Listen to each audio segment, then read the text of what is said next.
Ruth గ్రంథము 2వ అధ్యాయము. నయోమి పెనిమిటికి బంధువుడొకడుండెను. అతడు చాలా ఆస్తిపరుడు. అతడు ఎలీమెలకు వంశపు వాడై ఉండెను. అతని పేరు బోయజు. మోయాబీయురాలైన రూతు, నీ సెలవైన ఎడల నేను పొలములోనికి పోయి ఎవని కటాక్షము పొందగలనో వాని వెనుక పరిగెనేరుకొందునని నయోమితో చెప్పగా, ఆమె, నా కుమారి పొమ్మనెను. కాబట్టి ఆమె వెళ్ళి పొలములోనికి వచ్చి చేను కోయువారి వెనుక పొలములో ఏరుకొనెను. ఆ పొలములో ఆమె పోయిన భాగము ఎలీమెలకు వంశపు వాడైన బోయజుది.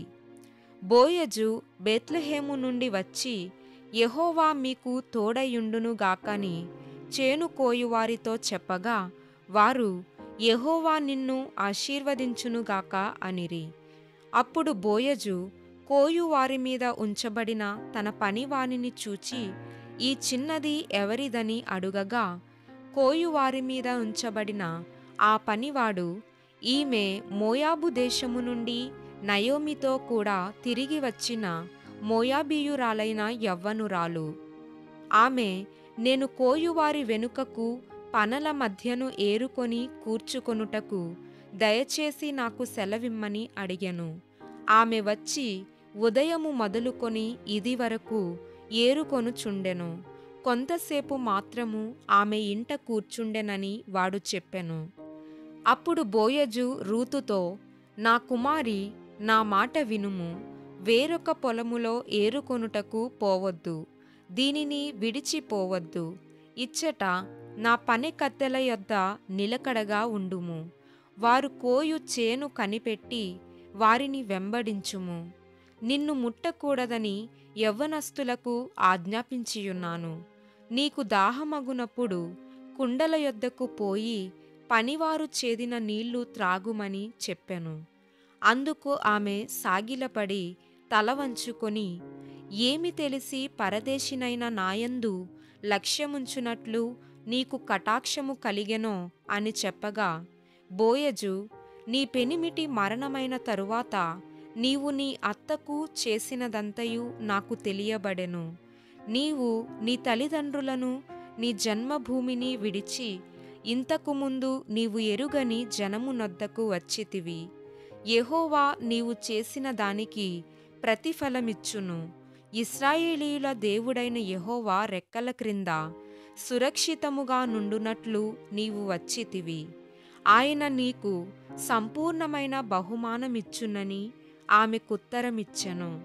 అందుకు ఆమె, నా ఏలినవాడా, నేను నీ పనికత్తెలలో ఒకదానను కాకపోయినను నీవు నన్నాదరించి నీ దాసురాలినగు నాయందు ప్రేమ గలిగి మాటలాడితివి గనుక నా ఎడల నీకు కటాక్షము కలుగనిమ్మని చెప్పెను.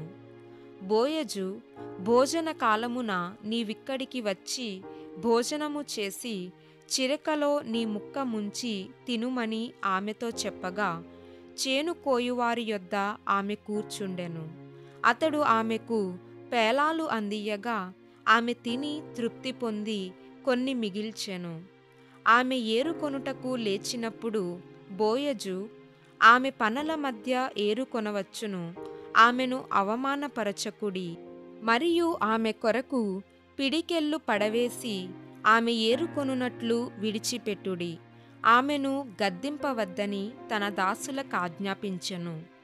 కాబట్టి ఆమె అస్తమయము వరకు ఆ చేనిలో ఏరుకొనుచు తాను ఏరుకొనిన దానిని దుల్లకొట్టగా అవి దాదాపు తూమెడు యవలాయెను. ఆమె వాటిని ఎత్తుకొని ఊరిలోనికి వచ్చినప్పుడు ఆమె అత్త ఆమె ఏరుకొనిన వాటిని చూచెను. ఆమె తిని తృప్తి పొందిన తరువాత తాను మిగిల్చిన దానిని చూపించి ఆమెకిచ్చెను. అంతటా ఆమె అత్త ఆమెతో, నేడు నీవెక్కడ ఏరుకొంటివి? ఎక్కడ పనిచేసితివి? నీ యందు లక్ష్యముంచినవాడు దీవింపబడునుగాక అనగా, ఆమె తాను ఎవని యొద్ద పనిచేసెనో అది తన అత్తకు తెలియజెప్పి, ఎవని యొద్ద నేడు పనిచేసితినో అతని పేరు బోయజు అనెను. నయోమి, బ్రతికియున్న వారికిని చచ్చిన వారికిని ఉపకారము చేయుట మానని ఇతడు యెహోవా చేత ఆశీర్వదింపబడునుగాక అని తన కోడలితో అనెను. మరియు నయోమి, ఆ మనుష్యుడు మనకు సమీప బంధువుడు, అతడు మనలను విడిపింపగల వారిలో ఒకడని చెప్పగా, మోయాబీయురాలైన రూతు, అంతేకాదు అతడు నన్ను చూచి తనకు కలిగిన పంట కోత అంతయు ముగించు వరకు తన పనివారి యొద్ద నిలకడగా ఉండుమని నాతో చెప్పెననెను. అప్పుడు నయోమి తన కోడలైన రూతుతో, నా కుమారి అతని పనికత్తెలతో కూడనే బయలుదేరుచు వేరొక చేనిలోని వారికి నీవు కనబడకపోవుట మంచిదనెను.